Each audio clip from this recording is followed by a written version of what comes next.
স্বাগত জানাই premier university present CNTV রাতনাটা চাটগে খবরত লগে আছি ইনশাতি রাদি অরপাস শুরুতে জানাই দির খবরের শিরোনাম কি ভিপি নুরুল উদ্দিন হামলাত উত্তাল চট্টগ্রাম চৌশিক আয়োজনত বিএনপি ৪৭তম প্রতিষ্ঠাবার্ষিকীত মানবিক উদ্যোগ চট্টগ্রামের হালিশহরত সমবায় সমিতির নির্বাচনত সহিংসতা সরকার সক্ষমতা লইয়ে প্রশ্ন চট্টগ্রাম মেডিকেল কলেজ হাসপাতালত দালাল চক্রের দৌরাত্ম্য ধরা ফরিয়েরও অদৃশ্য সংস্কার না নির্বাচন মতানৈক্য আছে তবে ব্যাকর অভিমত ইল্লাগরিয়া সলিন নফরে মিরসরাইত মালবাহী ট্রেনের বগির লাইনচ্যুত চট্টগ্রাম মহানগরত বাংলাদেশ জাতীয় হিন্দু মহাজোটের নব কমিটি ঘোষণা ও শপথ গ্রহণ।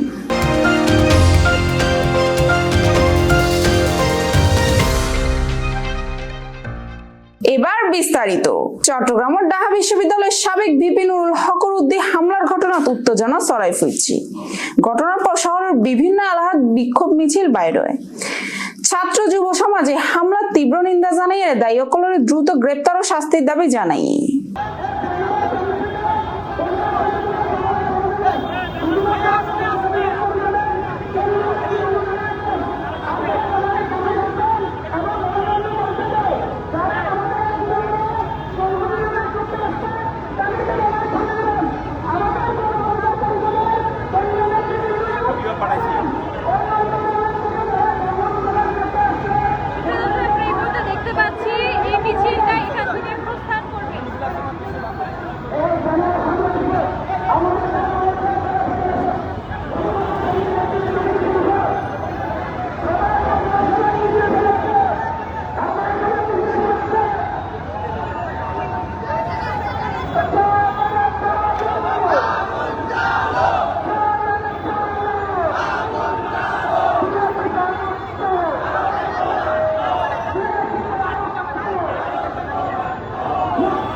চট্টগ্রাম শহরের অবস্থান করে আবার এই ২ নম্বর গেট চত্বরে এসে ফেরত এসে আবার অবস্থান করবে। চট্টগ্রাম সিটি কর্পোরেশনের আয়োজনত বাংলাদেশ জাতীয়তাবাদী দলের ৪৭তম প্রতিষ্ঠাবার্ষিকী উপলক্ষে গরিব ও অসহায় দুস্থকলের মাঝে সইল বিতরণ গড়নই। যার নাম হলো যে তার যেমন ওর নাম বানায় বইতে কথা বুঝছো না, ওর নাম তোমরা কে ন হও। বিএনপির সবচেয়ে শক্তিশালী গাড়ি দক্ষিণ বাকলিয়া থেকে শুরু হয়েছে। আমরা বলতে চাই এই ধরনের হামলা আরো হতে পারে নির্বাচনকে বানচাল করার জন্য। অতিথি পাখিরা তারা সুসময়ে আসবে, দুঃসময়ে উড়াল দেবে, এটাই সত্য। বাংলাদেশ জাতীয়তাবাদী দলের ৪৭তম প্রতিষ্ঠাবার্ষিকী উপলক্ষে গরিব ও অসহায় দুস্থকলের মাঝে সইল বিতরণ গড়ই।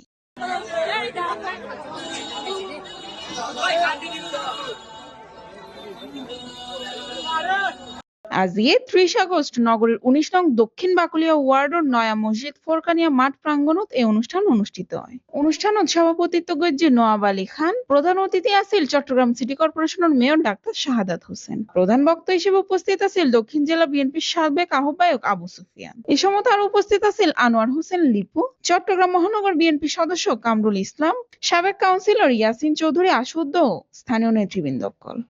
কর্মীদেরকে রেখে কারা পালিয়ে যায়? আওয়ামী লীগ পালিয়ে যায়, কিন্তু বিএনপির নেত্রী খালেদা জিয়াও পালায়নি, দুঃসময়ে এই দলের প্রতিষ্ঠাতা শহীদ জিয়াও পালায়নি। এটা হচ্ছে বিএনপির মূল আদর্শ।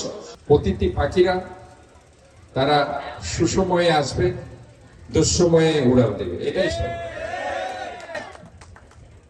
কিন্তু স্বেচ্ছাকর্মী স্বেচ্ছা নেতারা কখনো দেশ ছেড়েও পালাবে না, কর্মীদের ছেড়ে পালাবে না।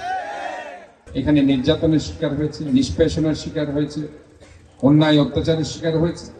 আমাদেরকে সবাইকে ঐক্যবদ্ধ থাকতে হবে। বিভিন্ন ষড়যন্ত্র ইতিমধ্যে শুরু হয়েছে। আমরা বলতে চাই এই ধরনের হামলা আরো হতে পারে নির্বাচনকে বানচাল করার জন্য। এমন কোনো কাজ করা যাবে না এই ধরনের প্রক্রিয়াকে সেটা আরো বেশি ত্বরান্বিত করবে। কাজে আমাদেরকে সাবধানে থাকতে হবে। অনেক আওয়ামী লীগের এরা বলছে সিটি কর্পোরেশন নাকি অটোরিকশার অনুমতি দিবে বিএফটিএ, এবং অটোরিকশাটা পরিচালিত করবে পুলিশ কমিশনারের ট্রাফিক বিভাগ। এখানে সিটি কর্পোরেশন কোনো এখতিয়ার নেই। গতবারও অটোরিকশা চালানোর জন্য আমি নিজে পুলিশ কমিশনারকে ফোন করেছি, বিআরটি কে ফোন করেছি। উল্টা এখন এরা আমাকে প্রশ্ন করছে, আপনি তো আমাদেরকে সুপারিশ করেছিলেন, এখন এরা তো রাস্তাঘাট চলে আসছে এবং অ্যাক্সিডেন্ট করছে। 1979 সালের 1 সেপ্টেম্বর এই দল প্রতিষ্ঠা করেছেন। এই দলের 47তম প্রতিষ্ঠা বার্ষিকীর কর্মসূচি আজকে বিএনপির সবচেয়ে শক্তিশালী গাড়ি দক্ষিণ বাকলিয়া থেকে শুরু হয়েছে। বর্তমান সরকার এই মুহূর্তে নির্বাচন আয়োজনত সক্ষম নয়, তার প্রমাণ আবারও দেখা গেই চট্টগ্রামের হালিশহর বহুমুখী সমবায় সমিতি নির্বাচন। শনিবার অনুষ্ঠিত নির্বাচনত ভোট কেন্দ্রত সংঘর্ষ ও ভাঙচুরের ঘটনা ঘটে। পরিস্থিতি নিয়ন্ত্রণের বাইরে গেলে গই নির্বাচন স্থগিত ঘোষণা করে দেয় কর্তৃপক্ষ। ঘটনার পর স্থানীয় সকলের মধ্যে ক্ষোভ দেখা দিয়ে তারা হরুগ্য ছোট পরিসরের নির্বাচন শান্তিপূর্ণভাবে আয়োজন করতে না পারা সরকারের অক্ষমতায় প্রকাশ করে। এই মুহূর্তে অবস্থান করি নগরীর হালিশহর এলাকায়। এই আসলে কিছুক্ষণ আগে আসলে নির্বাচন হতে আসছে, যে নগরীর বহুমুখী সমবায় সমিতি এবং এই সমবায় সমিতি কিছুক্ষণ নির্বাচনের সকালবেলা তো আসলে ভাঙচুরে এবং জনরা যদি দেখুন ভোট কেন্দ্র ইতিমধ্যে কিন্তু আসলে ভাঙচুরের যে এই দৃশ্য কিন্তু আসলে দেখা যায় খুব সহজভাবে। এবং আমরা যদি দেখি এই জায়গার মধ্যে পুলিশ প্রচুর কিন্তু আসলে ইতিমধ্যে আসলে মোতায়েন এবং চট্টগ্রাম মেডিকেল কলেজ হাসপাতালত দালাল চক্রের দৌরাত্মত অতিষ্ঠ রোগী ও স্বজনকল। অভিযোগ উঠতি দালাল অকল জরুরি বিভাগ ও ওয়ার্ডতুন রোগী অকলের প্রলোভন দেখাইয়ের বেসরকারি ক্লিনিক ও ডায়াগনস্টিক সেন্টার ফাটা। প্রশাসনের অভিযান ধরা পড়িলেও তারা অল্প সময়ের মধ্যে অদৃশ্য হয়ে যান। এতে করে রোগী ও স্বজনকল নিরাপত্তাহীনতার ভুগে স্বাস্থ্য সচেতন মহল হর কঠোর নজরদারি ও শাস্তি নিশ্চিত নইলে এই সমস্যা তো মুক্তি মিলত না। একদিন আগে পুলিশে ধরিয়ে এটা মানুষ মারধর করে পুলিশের হাতে গছা দিয়ে একদিন পরে আবার এটা চলে এসছে, এটা ইতারা ধরে আর বাড়ি করে দে দালালেরে। এখন দালালের মানে কি এটা আইলে একবারে আর যা তো নুমাইয়ে এই এটা ব্যবস্থা করা পড়িব। দালালের একদিন আগে ধৈর্য দিয়া দড়ি একদিন আগে দড়ি এরা আবার পুলিশের গছা দিয়ে এরপর আবার তারপর দিন এটা চলে বাচ্চা নিজের কই নাতে হালিয়ার বাচ্চা লইরে না রাতের মধ্যে আসেননি একা করে এর দিয়ে না পরে মোবাইল মধ্যে ফোন আসছে তো হতাহত হওয়ার কিন্তু মধ্যে আর গো টানে আর নাতির লগে যার নাতির বয়স হলো মানে 2 বছর আবার তারপর বিয়ে যখন মানে তারা লড়াইয়ের দড়ি দালালের দড়ি রে নাকি বলে সেনাবাহিনী হাত দিয়ে দেখুন না অনস্থাপ এক বক্স হাতুর হ্যাঙ্গার কিনে ফেলে হন প্রয়োজন নেই কিন অনস্থাপ কারণে সামান ইয়ে লাগিলেও আনার ন লাগিলেও আনার আনাইরা কি হয়রানি করার দে সামান প্রয়োজনত দোল আনার এনো আনার অনস্থাপ হারাতে এক বক্স হ্যাঙ্গার ইয়ে হাতুর গ্লাস এটা হ্যাঙ্গার হন প্রয়োজন আছে না এবার আনাইরা অনস্থাপ লাই দিয়ে এটা হন ব্যবহার ন করে শিশু ওয়ার্ড 32 নম্বর ওয়ার্ড ওই শিশু যারা আছে তার উপর একজন গার্জিয়ান তাই হেরানোর ডাক্তার এবার আগত দি গার্জিয়ান কলো প্রায় 3-4 ঘন্টা হনিকা ডুবি তখন দিব আর গার্জিয়ান যেহেতু ঢুকে তখন দেখা যায় বাচ্চার হসনে কেউ অক্সিজেন শেষ গিয়ে কেউ নাকুর গিয়া কুলি গিয়ে বিভিন্ন সময় হরানি বেশি বাচ্চা হরানি অসুস্থ হওয়ার এখন ক্যাসানো রেক করে হনিকে নসায় বেগুনের এক সাইডে বার করে দিব আমি হলে আর বেশি বার করে এখন এর লেগে হনিকে দেখতে 3-4 ঘন্টা হনিকে দেখতে দিব উসুর বাচ্চা এমএসের 2-3 দিনের বাচ্চা কেন দিব বেগুন একা এক একজন সম্বল যার গই ঠান্ডে বরফ যার গই বিভিন্ন রকম কষ্ট আছে 3-4 ঘন্টা মারা গিয়ে আছে 3-4 ঘন্টা হনিকে ঢুকি জানো দেয় তখন যদি গার্জিয়ান যদি দেখতে দেয় তাহলে বেগুনটা বেশি ভালো হবে ওই যে আমাদের মূল সমস্যাটা হচ্ছে আমরা লিফট উঠলেও টাকা দিয়ে উঠতে হচ্ছে একটা টলে নিয়ে লুকিয়ে আনলে ওদেরকে 200 টাকা 150 টাকা না দিলে লুকিয়ে তুলতেছেন উপরে। আর দ্বিতীয়ত ওয়ার্ড বয় যেগুলো আছে ওখানে যেগুলো ডেলিভারি করে লুকি বার করবে 1000 টাকা 500 টাকা না দিলে লুকিটা সিটও নামাবে না। এটার জন্য সব রুগীদের হয়রানি মানে টাকা না দিলে মানে কম হলেও ওরা টাকা নেবে না, মেলা মারে ফেলে দিচ্ছে। আমরা ওষুধ লিখে দিচ্ছি যেগুলো আনতে ওগুলোর হিসাব তো পাচ্ছি না। দ্বিতীয়ত রুগীদের ওই যে ওখানে নার্সটা যারা আছে ওদেরকে আমরা ওষুধগুলো দিই কিরকম ব্যবহার করতেছে রুগীদের সাথে যে ব্যবহারগুলো করতেছে ডাক্তাররা নার্স হচ্ছে ডাক্তাররা যে ব্যবহারগুলো করে মানে ওরা যদি রুগী যদি মরে যায় ওদের কোনো যায় মানে এই ধরনের কথাবার্তা। আর ওয়াইফের মাথা হুঁট উঠছে, মাথা ব্যথা করতেছে। আমি এখানে গেছি 32 নম্বরে দেখাতে ওদের 31 নম্বর থেকে হয়তো 32 নম্বর এখানে গেছি ফেল দেখতে হতে ওদের 4 নম্বর ডাক্তার দেখবে। এখান থেকে 2-1 জন কেউ হয়তো 4 নম্বরের ডাক্তার আসবে 7টা বাজে এখন হয়রানি করতেছে। এটা আগে সিজের আশ্রমের আগে, এখন আবার ফ্যাট ব্যথার এখানে একটা পাথর গিয়ে পাওয়া গেছে, আবার সিজের করছিল। চট্টগ্রাম মেডিকেল কলেজ হাসপাতালত দালাল চক্রের বিরুদ্ধে দীর্ঘদিনের অভিযোগ থাকিলেও কার্যকর পদক্ষেপের অভাবে অপরাধী অকল জার্গই ধরাছোঁয়ার বাইরে। নিরাপত্তাহীনতার কারণে সাধারণ মানুষ এখন প্রশাসনের মিকা চাই আছে। ওখান থেকে দালাল ধরি, এখানে এই দালালি কোন দ্বারা চালান করো 86 করি। এদের বিরুদ্ধে তো কেউ কোনো পাবলিক এসে তো মামলা দিচ্ছে না। যদি কেউ মামলা দিত কারণ আবার অন্য কিছু, তাহলে আমরা এটা কি দিয়ে নিতে পারতাম, অর্থাৎ এজাহার নিয়ে আমরা তাদেরকে কোর্টে প্রডিউস করতে পারতাম, তাহলে তারা জেলে মোটামুটি কিছুদিন থাকতো। এখন কোনো কমপ্লেন না, আমরা জাস্ট করি কি, যেহেতু মহানগর এটা নিয়ে 86 চালান করি, 86 এগুলা গেলে ওরা কোর্টে এরা এটা জরিমানা করে, এটা এরা ছেড়ে দেয়। আমরা তো নিয়মিত ধরি। আমার মনে হয় আমি এই আমি যেদিন জয়েন করছি এখানে কম হবে না, অনেক হবে। আমাদের ডেইলি থাকে এগুলো দেওয়া।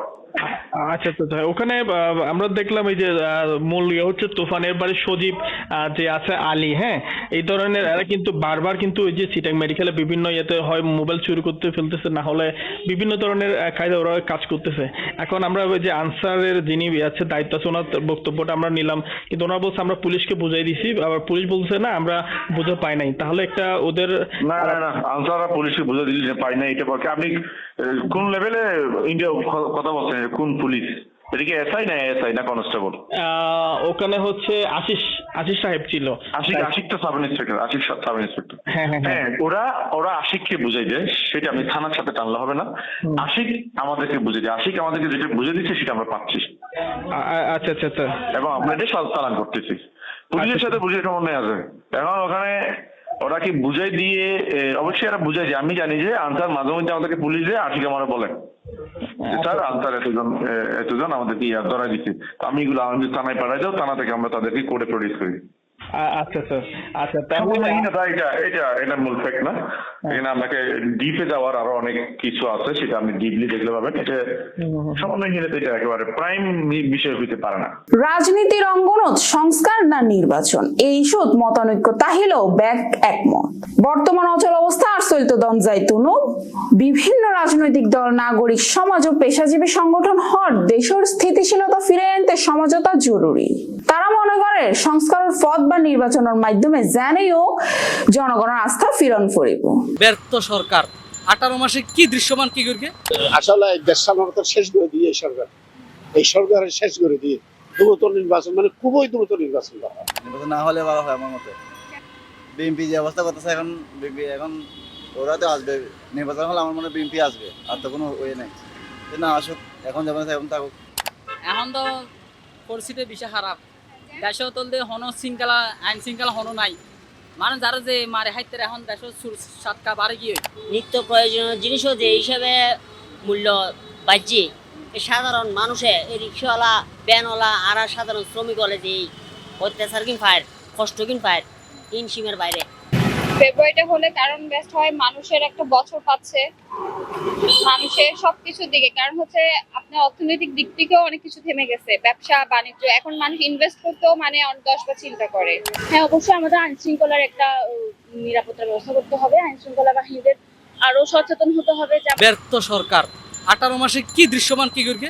হার বিচার হইয়ে হনের আইন শৃঙ্খলা বাহিনীর হনে কিছু আছে, এই যে বর্তমানে এটা আসন, এটা আইন হনকান্দি নদীতে আইন শৃঙ্খলার সুস্থ প্রশাসন নীরব। ইতারা অলরেডি বর্তমানে আগামীর সরকারের ইতারা পাওয়ার পলিটিক্সের উপরে ডিপেন্ড করতে তারা কীভাবে করিব, ইতারা বৈদিককে আরা যে এভাবে এখন ইয়ং করিব এখন আগামী যারা আইবি তারা মধ্যে আবার চাপ সৃষ্টি করিব। ঠিক আবার আগামী পেসিস্টুর পতিতর লক্ষ্যে এই দেশের নির্বাচন ওই দিবে, এভাবে থাকিলে আগামী পেসিস্টুর লক্ষ্যে ইবেতুন উড়িবেলাই অলদি অনর জুলাই আকাঙ্ক্ষার এই ধারণ করম করব। আর 2022 শহীদ হয়ে জুলাই বিপ্লব হয়ে, এই জুলাই বিপ্লব তো আর নির্বাচন লাই নয়, এই জুলাই বিপ্লবের একটা আকাঙ্ক্ষা আছিল, আকাঙ্ক্ষা যতক্ষণ বাস্তবায়ন নয় ততক্ষণ যে নির্বাচন অন্যান আইনরে বাস্তবিক মনে করি। কারণ নির্বাচন হইতে পারে, নির্বাচনী বলতে অন্য সোয়াব, কিন্তু নির্বাচনের যে আর আকাঙ্ক্ষা বাস্তবায়ন লাই যে জুলাই সনদ দিয়ে এভাবেও আকাঙ্ক্ষা পূর্ণতা ন পাই। তাহলে সাইম দেখি জুলাই আকাঙ্ক্ষার বাস্তবায়ন করে নির্বাচন দ্রুত হওয়া নির্বাচন নয়। এই যে 18 মাস গর্গে কি হইয়ে ব্যাগ রকম বিচরণ করের বা ব্যাগ 200 এখনো পর্যন্ত স্থান বহল আছে। ইতারা হাত চালাই যার লাস্ট পর্যায়ে জুলাই যারা যোদ্ধা বা হাত ইতারা আগামীর হন সেফটি নেই, আগামীর সেফটি নিশ্চিত করি যাতে নির্বাচন করে ইয়ে নেই। বর্তমান অন্তর্বর্তীকালীন সরকারের আছে অনুরোধ, নির্বাচন দেখার জন্য গুরুত্বপূর্ণ। নির্বাচন না হলে ভালো হয় আমার মতে। বিএনপি যে অবস্থা করতেছে এখন, বিএনপি এখন ওরা তো আসবে, নির্বাচন হলে আমার মনে হয় বিএনপি আসবে, আর তো কোনো ওয়ে নেই। না আসুক, এখন যেমন এখন থাকুক। ছোটোর দিকে তো দেখতেছি যে এই সাদাবাজি এই সেই লুট নিয়ে অনেক কিছু দেখলাম, তা সে নির্বাচন না হলে ভালো হয়, ভালো আছে। ততটুকু না পারলেও একটা মানুষের সব কিছু তার ভালো হয় না, তারপরেও মোটামুটি অনেক ভালো আছে এখন। মিরসরাইত শনিবার দুপুর 12টাত খৈয়াছড়া ইউনিয়নের বার্তাকিয়া রেল স্টেশন এলাহাত চট্টগ্রামমুখী মালবাহী ট্রেনের ইঞ্জিনের ফিসদির বগির লাইনচ্যুত তবে হন হতাহতের ঘটনা ন ঘটে। মিরসরাই প্রতিনিধি কোমল ফাটারের ফাটেনে তথ্যে বিস্তারিত জানা সহকর্মী অনন্যা দে।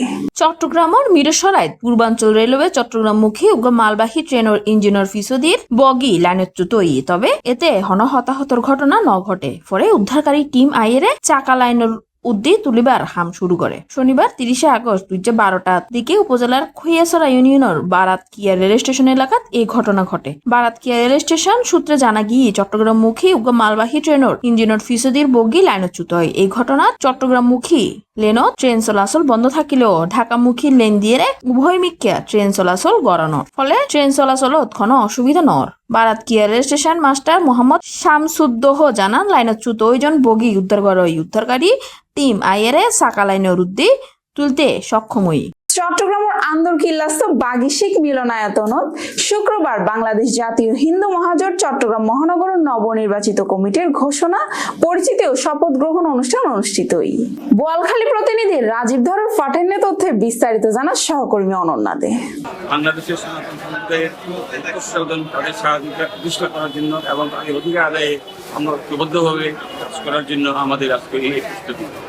আপনারা যদি জানেন 71-এর পর থেকে হিন্দু সম্প্রদায় কোনো সবসময় নির্যাতিত হয়ে আসছে।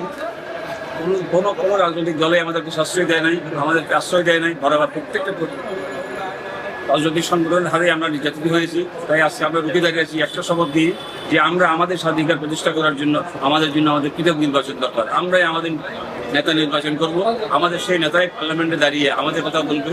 চট্টগ্রামের যে আন্দোলন, সনাতনের যে অধিকার, যে অধিকারটা আসলে আমরা ভুলে যেতে বসেছি। আমাদের অধিকার কি সবসময় আমরা যে অধিকারটার জন্য চেষ্টা করি যে একজন হিন্দু হিসাবে, যে পিতৃঋণ হিসাবে আমরা তাদের জন্য কাজ করব এবং গোবিন্দদার ব্যাপারে আমরা শক্তিশালী দেবো। কারণ আমরা ইতিমধ্যে দেখেছেন আমরা এতদিন অনেক আন্দোলন করেও কিছু করতে পারি নাই। কিছুদিন আপনারা সেই আন্দোলনের সাথে ছিলেন, মানববন্ধন গোবিন্দদা সব কিছু করার পরে আমরা ক্রিকেটের সেই মন্দিরটা রেলওয়ে দিতে বাধ্য হয়েছেন এবং সীতাকুণ্ডর যে মব জাস্টিস, একটা মসজিদের ব্যাপারে যে জিনিসটা হয়েছিল, এখন সরকার গোবিন্দদারের বিচারের মাধ্যমে গোবিন্দদার যেই আন্দোলনের মাধ্যমে সেটা তারা স্বীকার করে নিল এবং সেটা বিভিন্ন ডিসি এবং বিভিন্ন প্রশাসনের মাধ্যমে সরকার নির্দেশ দিয়েছে এবং সেটাতে যাতে কোনো ধরনের বিশৃঙ্খলা না হয়। আমাদের আসলে প্রতিবাদ যে আমরা সংগঠন করি হিন্দু মহাজোটের আদর্শ উদ্দেশ্য একটাই, কাজ করা। আর আমাদের একটাই দাবি, সেটা হলো পৃথক নির্বাচন ব্যবস্থা। কারণ আমরা সেটা হয়তো অনেক সনাতন আমরা বুঝতেছি না। বিষয়টা হল যেখান থেকে রাষ্ট্র পরিচালিত হয়, যেখান থেকে আইন প্রণয়ন হয়, যেখান থেকে সকল দাবি দেওয়া পূরণ হয়, সেখানে আমাদের মানুষ নেই। সেটা হলো প্রত্যেকটা দেশের সংসদ, সেটা সংসদ। আমরা চাই আমাদের নিজেদের প্রতিনিধিত্ব আমরা নিজেরাই করি। আমাদের নিজেরা প্রতিনিধিত্বের মাধ্যমে আমরা যদি প্রতিনিধিত্ব শির করতে পারি, তাহলে আমাদের 8 দফা নয়, আমরা 50 দফা সেখানে পূরণ করতে পারি। আমরা চাই, আমরা কাজে বিশ্বাসী, আমরা কাজ করতে চাই, দলাদলি নই, আমরা গলাগলি করতে চাই। সনাতনী সবাই মিলে আমরা গলাগলি করে আমাদের অস্তিত্ব আমরা রক্ষা করতে চাই। আজকে এই কমিটিতে যারা স্থান পেয়েছেন তাদের সবাইকে আমি অভিনন্দন জানাতে শুভেচ্ছা জানাই এবং প্রত্যাশা করি যে লক্ষ্য এবং রেখে এই কমিটি আজ যাচ্ছে তারা যেন আমরা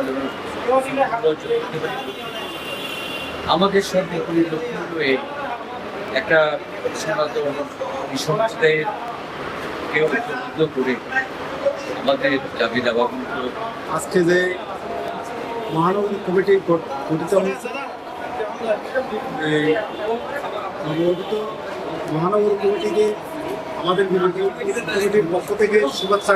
দর্শক, শেষ গড়ি প্রিমিয়ার ইউনিভার্সিটি প্রেজেন্স রাত 9টা 4 গয়া খবর আর আবারও হাজির হই মেল আরো তথ্যবহুল খবর লইরে। ততক্ষণ পর্যন্ত ভালো তাহিবেন, সুস্থ তাহিবেন এবং সিএনটিভি সিটিজির লগে তাহিবেন এবং সিএনটিভির ইউটিউব চ্যানেল সাবস্ক্রাইব করিবেন।